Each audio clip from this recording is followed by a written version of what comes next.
Hi everyone, as promised, this is my first run through of my Andromeda Siphon Spam deck.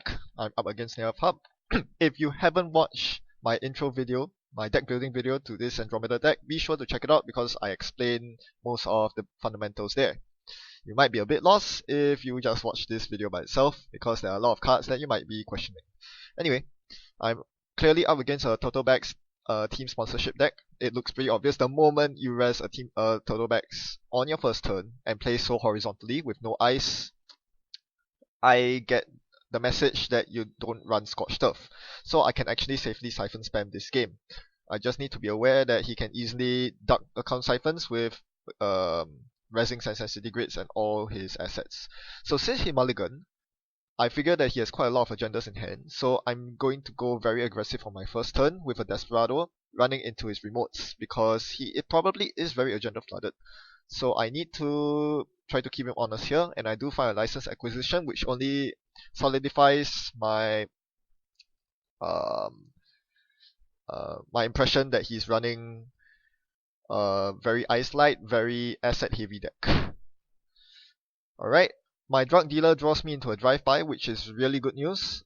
Now, where do I use a drive-by? First, I Fist Investment Seminar. That's the main reason I kept my opening hand. There are two Fist Investment Seminars, so I can get my card draw very quickly. I should be able to find Faust and Siphon very quickly. Then I drive by the unknown remote. He did not reset the last turn, which means I can eliminate Pet Campaign, Marked Accounts, and Astroscript as the possibility of that remote. I did not check it, so it cannot be a money asset. It cannot be daily business show. There are very few things it could be. I thought it was a Sensitivity Grid. And well, it got trashed. So here he just continues total backing. At this point, I know I cannot deny his asset economy because I'm way too poor. I did not start with the most burst economy. And yes, I haven't got my Siphon yet. Maybe I can start denying his asset economy once I find my siphons, but for now I'll just need to total on. Now I made a big mistake on my last click last turn by installing the passport. I should have installed the breach because I was going to lose 1 credit from drug dealer anyway. So here I run again, keeping him honest. I need to make sure that he does not sneak anything out on me. In the meantime, I just continue running his servers because it's free credits for me. I might as well be clicking for credits, and I see a public support here. That is pretty bad news. I'll deny it later. I can't afford to do so now. So I run into HQ, he reses an assassin which I have no way to break, so he's gonna automatically deal 3 net damage and trash my passport. Again, nothing much I can do about this. This was very unfortunate. And I see a marked account. So this is really a full horizontal deck. And I click for a credit. So basically I spend 4 turns getting 4 credits. 4 clicks getting 4 credits. And this is a very bad position to be for my deck. I really should have mulliganed my hand for a Dirty Laundry or a Sure Gamble, because that would have really accelerated my game. But because of this, now I'm losing 1 credit every turn, making my Sure Gamble all that further away, and I still haven't found my account Siphon, and I lost my special order, so there's no Faust. Anyway, siphoning through Assassin is going to be a very tall order. That would require 4 cards from Faust. Yes, that's a very tall order. I don't know what to do about that, but to just keep drawing. So since I have Dirty Laundry, I'm going to play both Dirty Laundry and Siphon in succession. While taking a look at his cards, I see more team sponsorships and more of his nonsense there. So what am I going to do? I just draw twice and play Sure Gamble. Makes the most sense. Another big mistake I made was that when I made the HQ run and he resed the assassin on me, I should have spent my last click to shut his assassin down. That makes the most sense. I completely forgot that I had shut down in hand. That was a complete waste. So now if I want to play a shutdown on Assassin, I still can, but 2 problems. Firstly, I need to get through HQ again, and more importantly, he just played diversified portfolio, so he's rich as hell. I know he has a Sensitivity Grid on the board, so I know that he can easily score an Astroscript next turn. There's absolutely nothing I can do about it, short of running through HQ again and again. But I do find my bank job, and this should help me against Netrunner. So I expect an Astroscript to come out right now. Yep, and sure does. He reses 2 team sponsorships and gets the Astro Train going. So basically now I'm on a ticking time bomb. There's no way I can deny all his assets, and absolutely no way I can deny his Sensitivity Grid. Why? He's dirt rich, he has 3 money assets ticking for him. At 2 team sponsorships, he can recur the Sense so easily. So I concluded that at this point, there was absolutely no point in trashing Sense anymore. I'm gonna leave the Sensen on the board, and I'm just gonna raise him to 7. We'll see who gets there first.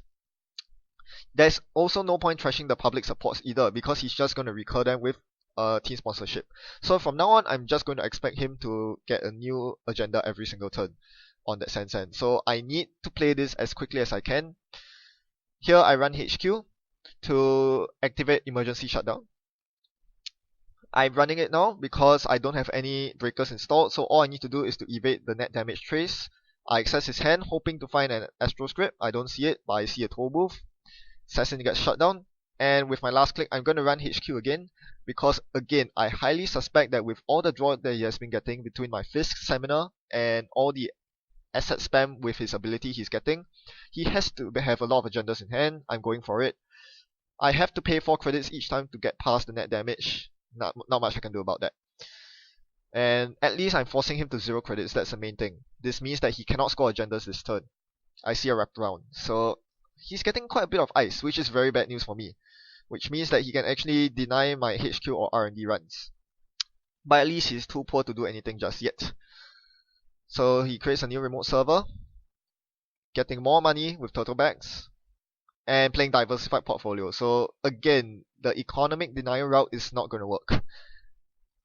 With asset spam like that, this is the one weakness of my deck. I cannot actually deny asset spam very well. Especially if I haven't found a single account siphon yet. I've dug through more than half my deck and I haven't found a single account siphon.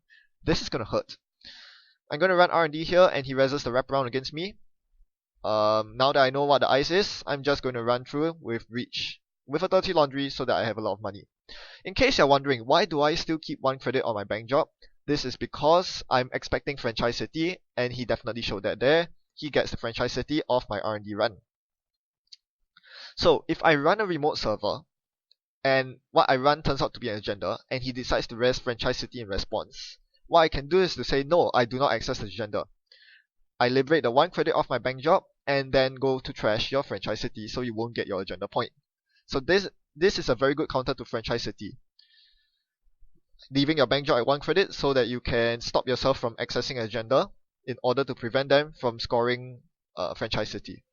So I finally find my account siphon. But I calculate and I realize that I cannot afford to ditch 4 cards here. I need to draw a card before playing the account siphon here. So I can ditch double special order, I can ditch sure gamble, and I can ditch deja vu, which is not that efficient at recurring account siphon. So I get through the assassin, and I am now rich. Hope he doesn't play close accounts. And more importantly, I suppress his credits so that hopefully he should not be able to score so quickly. I need to lock down his R&D faster than he can score out 7 agenda points. He's now on 3 points, I'm on 2. Well, scrap that, he's on 5 agenda points. The marked accounts is giving him so many credits. Most importantly, it means that I can never bankrupt him with account siphon. With the help of Sensen City Grid, he can easily just fast advance agendas to victory. He's on 5 agenda points. This is bad news. Bad news. And now he uses team sponsorship to install ice to protect from archive runs. Okay.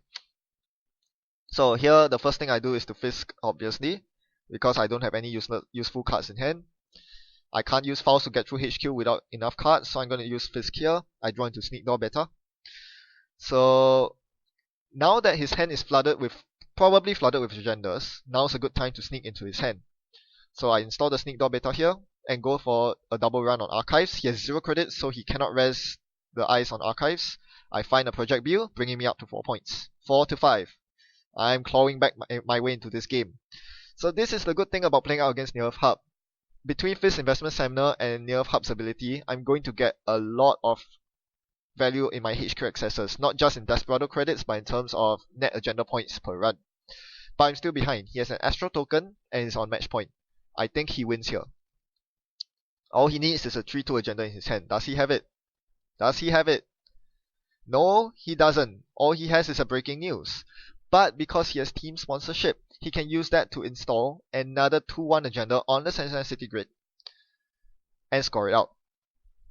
Well, that sucks. So perhaps in retrospect, it seems like denying the Sensen City Grid might have been the correct option here.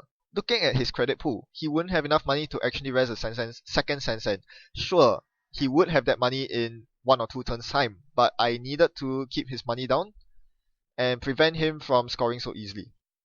So it's very unfortunate that I was doomed from the very beginning of this game, and it's not because Near Hub got a turn 1 sweep against me as Andromeda. The problem is I kept an opening hand that served to empower my opponent more than it did help me. 2 Fist Investment Seminars at the start was all my opponent needed to snowball out of control. He could asset spam way more than I would have liked. Every Fist Investment Seminar I played gave him 3 free clicks. That is ridiculous. I can't handle that sort of speed. And because of that, he has more agendas to score with, which means that he gets to 7 points way quicker than anyone else. And he has more stuff to recur with team sponsorship because it installs from both HQ or archives. He also got more money from turtlebacks, so this gave me the illusion that I was never able to contest his Necessity Grid, which I perhaps should have, given my credit pool. But at the end of the day, account Siphon didn't appear early enough, and I wasn't able to multi-access R&D because my single copy of Medium was stuck in the bottom third of my deck. Still, even with those 2 factors with me, even if that had been available, I still wouldn't have won. Not by a long shot, unless I got really lucky on agenda accesses. As I said, I empowered my opponent too much. So because of this, I feel that horizontal decks right now are very, very strong. With the advent of team sponsorship, which only costs 1 influence, along with both public support and franchisity, both of which are very strong in their respective factions and even stronger when ported into Near Earth Hub. His deck basically has 6 agendas that I cannot steal. 3 public supports, 3 franchise cities. So he has way more avenues to score agendas than I do, and that's a very, very strong deck. There is no way I can deny his assets, keep up with the denial. Even though I pack drive by my decks, a lot of his assets are pre-resed, and he spams them way too quickly for me to counter.